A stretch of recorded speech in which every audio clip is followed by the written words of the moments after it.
masih di channel Nyaman Tasik, dan di kesempatan video kali ini saya ingin membahas mengenai beberapa temuan-temuan kami kemarin terkait kegiatan pendataan anak yatim piatu. Nah, di lapangan faktanya kami ketika melakukan kegiatan pendataan YAPI ini banyak menemukan data-data yang versi pusat adalah anak yatim piatu, tapi ternyata pas di verifikasi ke lapangan ternyata banyak yang tidak cocok. Nah, kira-kira kenapa kemarin ada banyak anak yang oleh pusat terdeteksi sebagai anak yatim piatu, namun ternyata faktanya bukan. Dia bahkan merupakan keluarga yang memiliki ibu dan bapak yang masih lengkap. Kemudian ada juga anak yatim saja ataupun anak piatu saja, tidak sama dengan apa yang dideteksi oleh pusat sebagai anak yatim piatu. Sebelum kita membahas masalah ini, tidak bosan saya ingin mengingatkan ibu bapak untuk selalu terus mendukung channel saya ini dengan cara like, komen, share, dan juga subscribe agar saya lebih bersemangat lagi untuk membuat konten atau membuat video-video informatif yang bisa di-share kepada Anda semuanya. Baik, dan kita langsung saja membahas masalah ini. Walaupun mungkin Anda bukan orang yang kemarin disurvei, tapi melihat dengan beberapa fakta yang kemarin kami temukan di lapangan, tidak ada salahnya Anda pun tetap mengikuti atau menonton video ini sampai akhir, karena ini nanti tentu akan jadi pembelajaran untuk kita semuanya, karena tidak menutup kemungkinan ada kasus-kasus yang terjadi pada anak-anak yang kami survei kemarin ini bisa terjadi juga mungkin di data keluarga Anda atau di data anak-anak Anda. Nah, dan mari kita bahas untuk masalah ini. Penyebab yang pertama adalah bahwa kenapa anak itu bisa dianggap yatim piatu oleh pusat, karena tadi bahwa nik dari orang tuanya tidak online atau belum terdaftar ke pusat. Kemudian yang kedua, kenapa ada anak yang terdeteksi dia sebagai anak yatim piatu padahal bukan. Yang kedua adalah mungkin tadi ada nik anak yang dia terpisah dari kakak orang tuanya. Misalnya walaupun tadi dari segi fisik kakak dia sudah ada di data kita, tapi mungkin dari versi pusat ada data lain yang mana ini seolah-olah anak ini dia tidak termasuk dengan kakak orang tuanya. Ini seperti yang terjadi di KPM PKH saya kemarin. Ada anggota PKH yang mana dia memiliki anak sekolah SMP, tapi data atau uang PKH-nya itu tidak cair. Nah, pas ada pendataan untuk masalah YAPI ini, data anak dari si ibu yang tidak cair itu keluar namanya. Jadi ini cukup logis juga ya, kenapa misalnya kemarin data anaknya tidak cair di PKH, ternyata mungkin anaknya itu dia tidak terdeteksi ada di kakak ibunya, tapi ada di luar dan dianggap sebagai YAPI oleh pusat. Makanya tadi kenapa ibu A yang merupakan KPM saya ini anaknya tidak cair PKH-nya, karena anaknya ternyata dia terdeteksi keluar dari kakak dan dia seorang diri datanya dan terdeteksi sebagai anak yatim piatu. Kemudian yang ketiga, penyebab kenapa anak kita seolah-olah dianggap YAPI, karena mungkin tadi ada data nik anak yang double. Nah, ini tentu mungkin terjadi. Kalau kita lihat ke belakang pun kemarin kita tahu bahwa ada beberapa warga yang dia itu double data.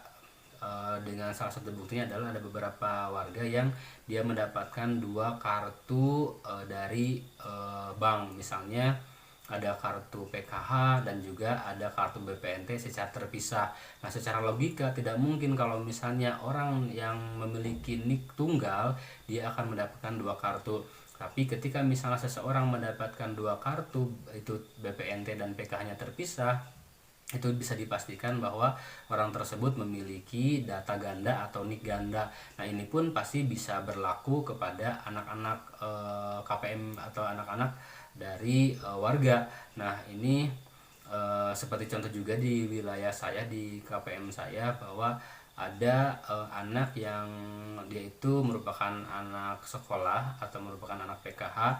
Dia sebetulnya untuk data PK-nya itu sudah aman, dia sudah cair PKH-nya, tapi tiba-tiba muncul lagi ada nama yang sama, yang mirip atau sama dengan data anak dari anggota PKH saya.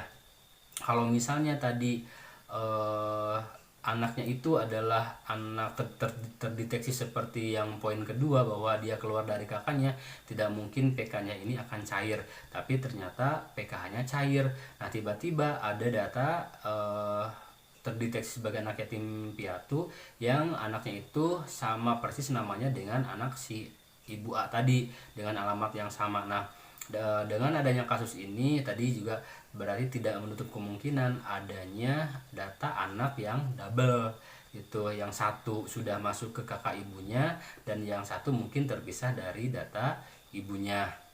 Nah, kemudian yang keempat, kenapa banyak anak yang bukan merupakan anak yatim piatu tapi terdeteksi oleh pusat sebagai anak yatim piatu? Karena tadi ada beberapa anak yang sebetulnya orang tuanya itu masih ada, baik itu hanya ibunya saja ataupun mungkin hanya ayahnya saja, tetapi anak tersebut untuk kakaknya dia ikut kepada saudara atau neneknya.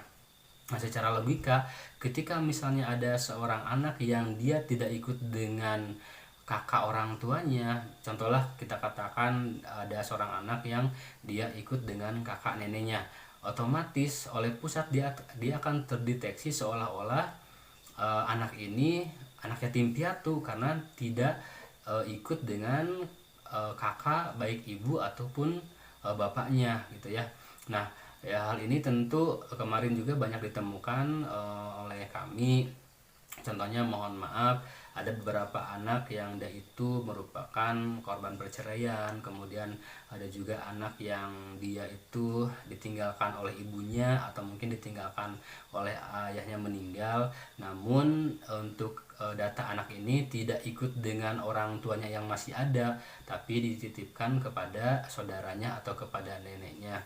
Nah, sebetulnya mungkin kalau dulu ini merupakan hal yang biasa, tapi untuk sekarang, mengingat bahwa data ini dia sudah online, kemudian data ini juga nantinya takutnya berpengaruh kepada masa depan anak untuk mendapatkan bansos ataupun hal-hal lainnya, maka kami sarankan untuk ketika misalnya ibu bapak memiliki anak, walaupun mungkin kondisi keluarganya tidak seperti keluarga yang utuh misalnya gitu ya, tapi tetap saya berharap nanti agar anaknya itu tetap dimasukkan ke data atau ke kakak orang tuanya, jangan dititipkan kepada saudara atau nenek kakeknya gitu ya. Karena tadi untuk anak itu sendiri, ketika misalnya dia masuk ke data kakak neneknya, kakeknya ataupun kepada saudaranya, dia nanti tidak akan tersentuh oleh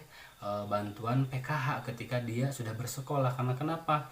Untuk PKH sendiri kita tahu bahwa PKH itu hanya diberikan kepada keluarga yang lengkap gitu ya. Jadi ada orang tuanya sebagai pengurus dan juga anak-anaknya. Ketika misalnya anak itu dititipkan atau masuk ke dalam kakak neneknya, itu tidak akan bisa diklaim sebagai penerima PKH anaknya itu, ataupun nanti anaknya itu ketika masuk ke data kakak saudaranya, dia pun tidak akan bisa diklaim sebagai data penerima PKH karena dia bukan anak inti dari si pengurus tersebut. Jadi lebih amannya nanti kita berharap semoga nanti ketika ada anak-anak yang mungkin dia merupakan anak yatim atau piatu, tetap ada kondisi apapun kakaknya itu tetap dimasukkan kepada kakak orang tuanya, baik itu ibunya ataupun ayahnya yang masih ada, sehingga nanti kedepannya ketika misalnya anak itu sudah bersekolah, dia bisa diklaim sebagai anak yang berhak untuk menerima bantuan PKH dan mungkin dengan bantuan-bantuan yang lainnya. Intinya dari data-data yang saya sampaikan tadi, dari beberapa kemungkinan kenapa tadi ada yang terdeteksi dia nik orang tuanya tidak online atau tidak terdapat di pusat, kemudian tadi ada data anak yang dia terpisah dari data orang tuanya, kemudian ada data anak yang double, dan juga tadi ada data anak yang dia tidak ikut dengan orang tuanya. Kesimpulan dari semuanya adalah ini memberikan pelajaran kepada kita bagaimana untuk sekarang ini sangat penting sekali ketika kita mengupdate data. Jadi jangan sampai kita ini istilahnya apa ya, tidak peduli dengan data atau membiarkan data begitu saja. Nah, harus kita ketahui bahwa per tahun 2022 semua penerima bansos ini dia harus datanya itu sudah online atau sudah update. Kalau misalnya datanya sudah update, maka nanti akan mendapatkan kesempatan untuk mendapatkan bansos. Tapi kalau misalnya datanya tidak online atau tidak update, maka itu akan menjadi kendala ketika kita ingin mendapatkan bansos. Termasuk tadi salah satu keuntungan atau kelebihan ketika kita mengupdate data kita, data keluarga kita, itu tentu akan membuat data keluarga kita ini termasuk data anak-anaknya menjadi aman. Tidak ada nanti istilahnya data anak yang keluar dari kakak, kemudian tidak ada istilahnya nik anak yang tidak online, tidak ada istilahnya nik orang tua yang tidak online, sehingga nanti ketika misalnya ada pendataan, datanya pun pasti akan akurat dan juga pasti akan sesuai dengan apa yang ada tertera di PC kakaknya, sehingga nanti tentu ini akan membuat istilahnya apa ya, membuat mudah gitu ya ketika Anda akan mendapatkan bantuan dari pemerintah. Itu yang bisa disampaikan untuk video kali ini. Semoga bermanfaat. Terima kasih.